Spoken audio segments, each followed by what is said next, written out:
Hello बच्चों, you are welcome in future study point. और आज आप पढ़ने जा रहे हैं पर CBSE class 10 science top 50 MCQs जो आपके बोर्ड के एग्जाम के लिए बहुत इंपॉर्टेंट हैं।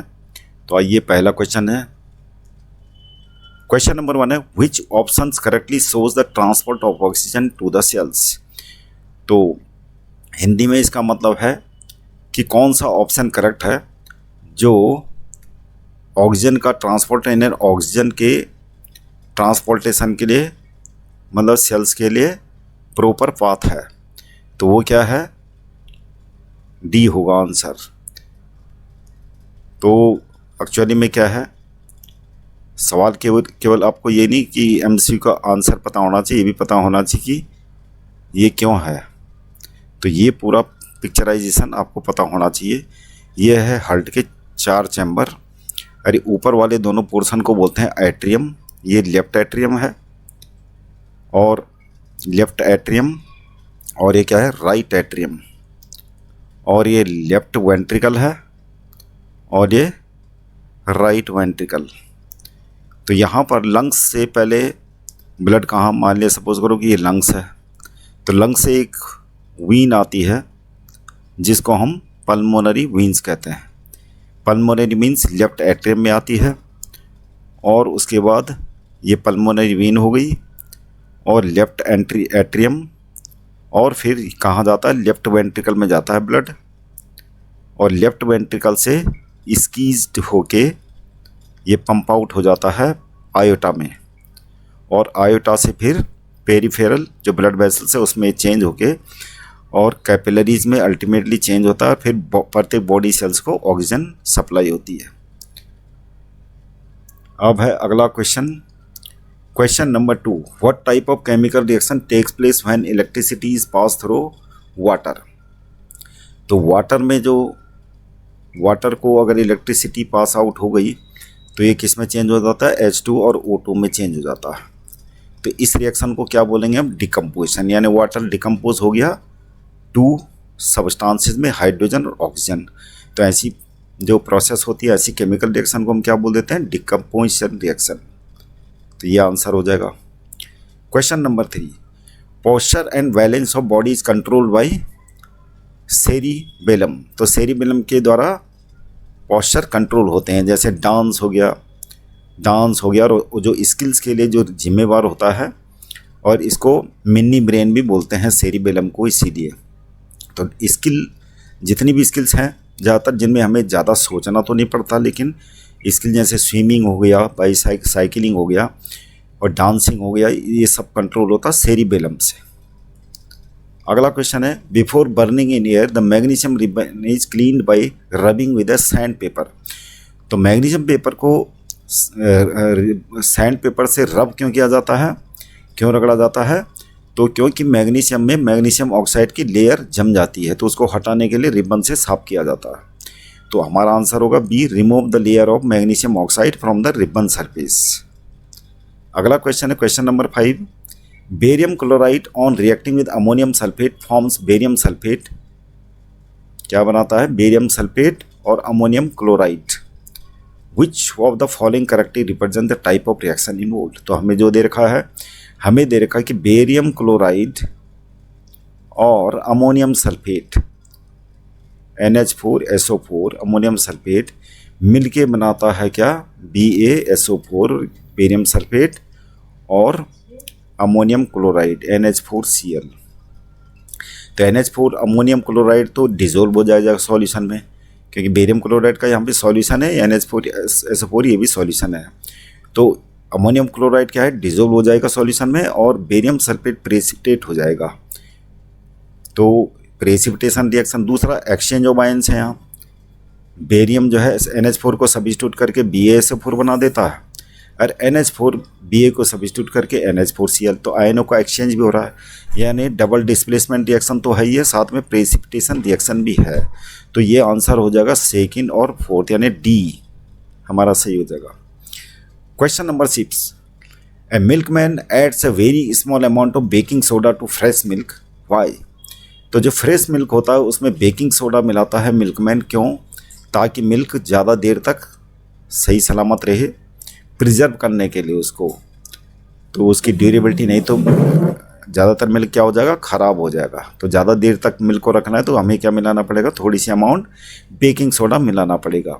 तो यहाँ पर हो जाएगा आंसर हमारा to improve its quality. Question number 7, what is the nature of nutrition in fungi. तो फंगी क्या होता है, जो डेड एनिमल्स होते हैं, डेड प्लांट्स होते हैं, उनसे अपना फूड लेता है। तो ये क्या हो जाएगा, इस टाइप के न्यूट्रिशन को हम क्या बोलेंगे, सेप्रोट्रॉप्स। जो डेड चीज़ों से अपना फूड लेते हैं उनको बोलते हैं सेप्रोट्रॉप्स।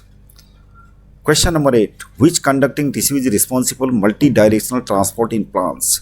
तो ये आंसर है फ्लोएम का, क्योंकि फ्लोएम क्या होता है, लीव्स फूड जो बनाती हैं, लीव से ऊपर जो upper part of the tree होगा वहाँ भी फूड को ट्रांसपोर्ट करना है, लेफ्ट में भी करना है, राइट में भी करना है, और रूट तक पहुँचाना है फूड को। तो मल्टी डायरेक्शनल ट्रांसपोर्ट किसके द्वारा होता है, फ्लोएम के द्वारा। तो फ्लोएम हमारा आंसर हो जाएगा। अगला क्वेश्चन है question number 9, what is the normal systolic and diastolic pressure in humans. तो पहले बता दें कि सिस्टोलिक ब्लड प्रेशर क्या होता है। ये हार्ट का चैम्बर है, और ऊपर वाले दोनों ये लेफ्ट एट्रियम और ये राइट एट्रियम, ये हो गया लेफ्ट वेंट्रिकल और ये हो गया राइट वेंट्रिकल।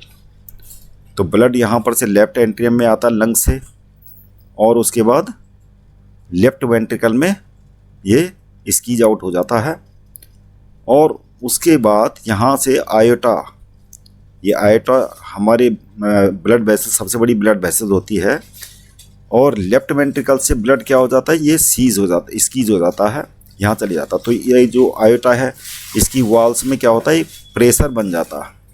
इसी को हम क्या बोलते हैं, सिस्टोलिक प्रेशर। तो लेफ्ट वेंट्रिकल के कॉन्ट्रैक्ट की वजह से, कॉन्ट्रैक्शन की वजह से आयोटा की वॉल्स में प्रेशर होता है। कॉन्ट्रैक्शन की वजह से जब लेफ्ट वेंट्रिकल कॉन्ट्रैक्ट करता है तब ये सिस्टोलिक प्रेशर होता है। तो इसको हम सिस्टोलिक ब्लड प्रेशर कहते हैं। और डायस्टोलिक क्या होता है इसका, जब ये रिलैक्स हो जाता है, यानी लेफ्ट वेंट्रिकल जब क्या होगा, अब ये दोनों प्रोसेस क्या होती हैं, सेम होती हैं, राइट वेंट्रिकल और लेफ्ट वेंट्रिकल में।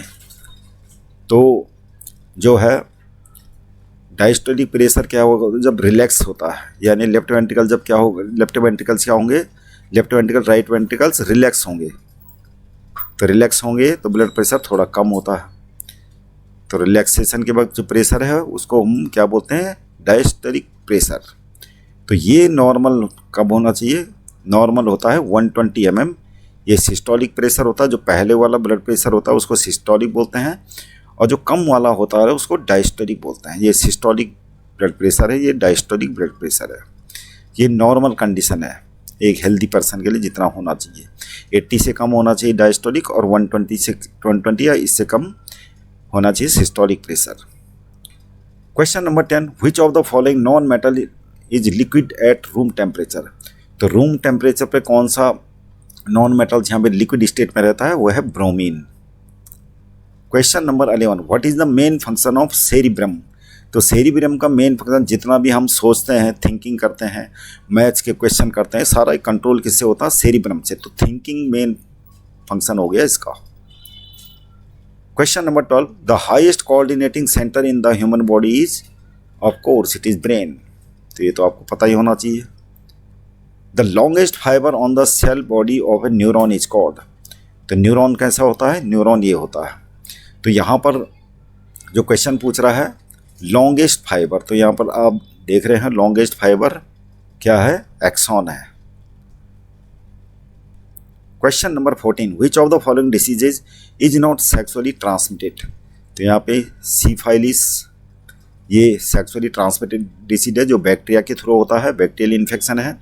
गोनोरिया भी एक बैक्टीरियल इन्फेक्शन है जो सेक्सुअल ऑर्गन्स होते हैं उनमें होता है। और HIV एड्स जो वायरस के थ्रू होता है, और ये तो आपको पता ही है, ये सेक्सुअली ट्रांसमिटेड डिसीज है। केवल हेपेटाइटिस हो गया इसमें। हेपेटाइटिस क्या होता है, लीवर में जब इन्फ्लेमेशन आती है, और इसका मेन रीज़न होता है ज़्यादा अल्कोहलिक होना, और भी बहुत सारी चीज़ें ड्रग्स के द्वारा हो सकता है। तो ये हेपेटाइटिस इसको बोलते हैं। ये भी वायरस के थ्रू होता है, लेकिन ये सेक्सुअली ट्रांसमिटेड डिसीज नहीं है। Question number 15, the blue appearance of the sky is due to. तो ब्लू अपीयरेंस किस वजह से होती है, जैसे कि हमारे एटमॉस्फेयर में बहुत सारे गैसियस पार्टिकल्स हैं। तो इन गैसियस पार्टिकल में जैसे लाइट इंटर होती है तो ये गैसियस पार्टिकल बहुत छोटे होते हैं, तो ये छोटी वेवलेंथ के कलर को क्या करते हैं, स्कैटर कर देते हैं। स्कैटर का मतलब लाइट को पहले ये एब्जॉर्ब करेगा और उसके बाद फैलाएगा। तो ये क्या है, ब्लू कलर को स्कैटर करते हैं, तो इसलिए स्काई का कलर क्या दिखाई देता है, ब्लू दिखाई देता है। तो इसका मेन कारण क्या है, scattering of light. Question number 16, the phenomenon of light scattering by colloidal particle known as. तो कोलाइडल पार्टिकल जैसे कि मिल्क एक कोलाइड है, और मिल्क में जैसे कि आप इसको टॉर्च से इसमें लाइट पास कराओगे तो क्या होगा, हमें लाइट की एक स्ट्रिप दिखती है बीचों बीच मिल्क के। तो इसी को क्या बोलते हैं, इस फेनोमेना का नाम है Tyndall effect. Question number 17, sunlight is passed through a transparent medium having very fine particles. These particles scatter light. Which among the given component of light undergoes more scattering? तो सबसे ज़्यादा स्कैटरिंग जैसे पहले question में आप पढ़ चुके हो, कौन सा कलर होगा, क्योंकि पार्टिकल्स वेरी फाइन बहुत छोटे होते हैं एटमॉस्फेयर में, और सबसे छोटी मेन कलर में सबसे कम वेवलेंथ किसका है, ब्लू कलर का। तो कम वेवलेंथ वाले कलर छोटे छोटे पार्टिकल्स ज़्यादा स्कैटर करते हैं, इसलिए स्काई का कलर भी क्या दिखाई देता है, ब्लू। तो ब्लू कलर सबसे ज़्यादा स्कैटर होता है। Which of the following is a biodegradable waste. तो ये क्या है, काऊ डंग। एल्यूमिनियम कैन भी नहीं है, डीडीटी भी नहीं है, प्लास्टिक बैग भी नहीं है, और काऊ डंग बायोडिग्रेडेबल है। बायोडिग्रेडेबल मतलब बैक्टीरिया जो होते हैं इसको कन्वर्ट कर देते हैं किसमें, छोटे छोटे मॉलिक्यूल्स में, अल्टीमेटली जैसे सॉइल में मिल जाता है cow dung. Question number 19, the process in which non biodegradable pesticides accumulate in increasing amounts at each higher trophic level within the food chain is refer to as. क्या बोलते हैं इसको, बायोमैग्निफिकेशंस। तो बायोमैग्निफिकेशन एक्चुअली में क्या है कि जैसे कि एग्जाम्पल के तौर पर जैसे कि प्लांट्स है, प्लांट्स में हमने फर्टिलाइज़र वगैरह जैसे डीडीटी वगैरह और भी है पेस्टिसाइड डाल दिए, तो रेन से क्या होता है, ये वाटर बॉडीज़ में चले जाता है। वाटर बॉडी में मछलियाँ खाएंगी तो मछलियों के अंदर भी ये केमिकल जाएगा, और फिर मछलियाँ को खाने वाला जो भी क्रीचर होगा उस पर और ज़्यादा केमिकल्स का कंसंट्रेशन बढ़ता जाता है जैसे जैसे ट्रॉफिक लेवल ऊपर होता जाता है। तो फूड चेन में जो हायर ट्रॉफिक लेवल वाले होते हैं बायोलॉजिकल मैग्निफिकेशन ज़्यादा होता है। तो ये जो चीज़ है इसको बोलते हैं biomagnification. Question number 20, what terms is used to refer to the genetic makeup of individual organism. तो ये क्या है, जेनोटाइप। जैसे आपने पढ़ा होगा कि ये मेंडल ने जो लिया था, दो टाइप के प्लांट लिए थे, और इससे आप वेन डायग्राम जो बनाते हैं वो पीनट डायग्राम, टीटी और टीटी, और क्या बन गया, टीटी और टीटी। तो यहाँ पर जेनोटाइप, यहाँ पर जेनोटाइप क्या है, ये जेनोटाइप लॉन्ग प्लांट है, टॉल प्लांट, ये जेनोटाइप ये भी लंबा है, ये भी लंबा। तो जो फिजिकल नेचर उसको बोलते हैं फेनोटाइप, और जो जिसमें जेनेटिक्स की वजह से जो है तो उसको जेनोटाइप बोलते हैं। तो ये जेनोटाइप लंबा है, ये क्या है, जेनोटाइप लंबा, और ये जेनोटाइप लंबा। तो ये हो गया जेनोटाइप। तो जेनोटाइप का रेशियो यहाँ पर क्या है, ये अलग किस्म का है, जैसे कि टीटी 1 रेशियो और ये कैपिटल टी स्मॉल टी वाले 2 हैं। जेनोटाइप रेशियो ये होता है, और स्मॉल टी ये क्या है, इस टाइप का भी 1 है। तो जेनोटाइप रेशियो तो 1:2:1 हो गया। और फेनोटाइप रेशियो क्या होता है, फिजिकल अपीयरेंस को बोलते हैं। जैसे ये लंबा है, ये भी लंबा है, ये भी लंबा है, तो फिजिकल जो फेनोटाइपिक रेशियो होगा 3:1 हो जाएगा। तभी समझ गए होंगे आप जेनोटाइप क्या होता है। तो जेनेटिक मेकअप ऑफ इंडिविजुअल के लिए कौन सा टर्म्स इस्तेमाल करते हैं हम, genotype. Question number 21, what should be the core of an electromagnet. तो ये होना चाहिए सॉफ्ट आयरन। हार्ड आयरन में क्या होता है कि लिटिल परसेंटेज थोड़ा सा कार्बन भी होता है। रस्टेड आयरन तो आपको पता ही है बेकार होता है, और भंगुर होता है एक किस्म से, जो टू ब्रेकेबल हो जाता है, तो इसको तो रख ही नहीं सकते। तो कोर ऑफ एन इलेक्ट्रोमैग्नेट क्या होता है, सॉफ्ट आयरन, ताकि यह इजीली मैग्नेटाइज हो जाए। इन विच, क्वेश्चन नंबर 22 है, in which medium does light have the maximum velocity. तो रिफ्रैक्टिव इंडेक्स जितना ज़्यादा होगा लाइट की वेलोसिटी उतनी कम होती है। तो यहाँ पर सबसे कम रिफ्रैक्टिव इंडेक्स किसका होगा, वैक्यूम का। तो जिसका सबसे कम रिफ्रैक्टिव इंडेक्स होगा उसकी वेलोसिटी सबसे ज़्यादा होगी, क्योंकि refractive index is direct inversely proportional to the velocity. अब है question number 23, in human females an event that indicate the onset of reproductive phase is menstruation.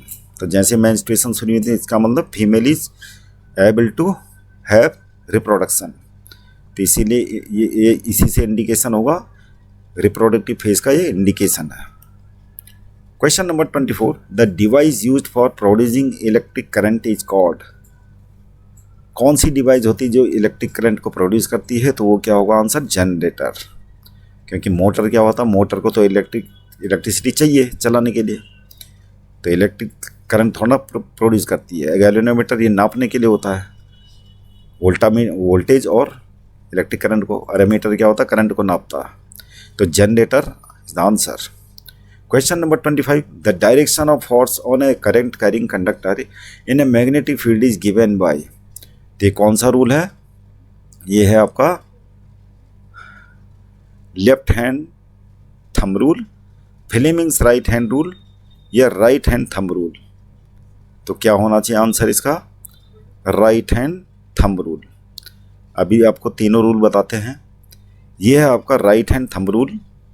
तो यहाँ पर ये मैग्नेटिक फील्ड है, अगर करंट फ्लो हो रहा है सीधे तो ये मैग्नेटिक फील्ड इसके चारों तरफ जो है ये इस तरीके से शो अप होता है मैग्नेटिक फील्ड, तो इसको राइट हैंड थंब रूल बोलते हैं। और ये है आपका फ्लेमिंग्स लेफ्ट हैंड रूल। तो यहाँ पर फ्लेमिंग्स लेफ्ट हैंड रूल ही आंसर होगा, क्योंकि अगर दोनों फिंगर्स, ये बीच वाली फिंगर्स और ये इधर से जो थर्ड नंबर की फिंगर है, ये दोनों अगर क्या है 90 डिग्री का एंगल बनाती हैं परपेंडिकुलर टू ईच अदर, तो इन दोनों के परपेंडिकुलर फोर्स लगेगा। यहाँ पर जैसे ये दिखा रखा है तो ये फोर्स लगेगा। तो ये क्या है आंसर इसका, फ्लेमिंग्स लेफ्ट हैंड रूल हो जाएगा answer, Fleming's left hand rule ये आंसर। तो बच्चों ऐसी वीडियो देखने के लिए चैनल को सब्सक्राइब कीजिएगा, लाइक कीजिएगा और कमेंट करना न भूलिए। Thank you very much for seeing this video.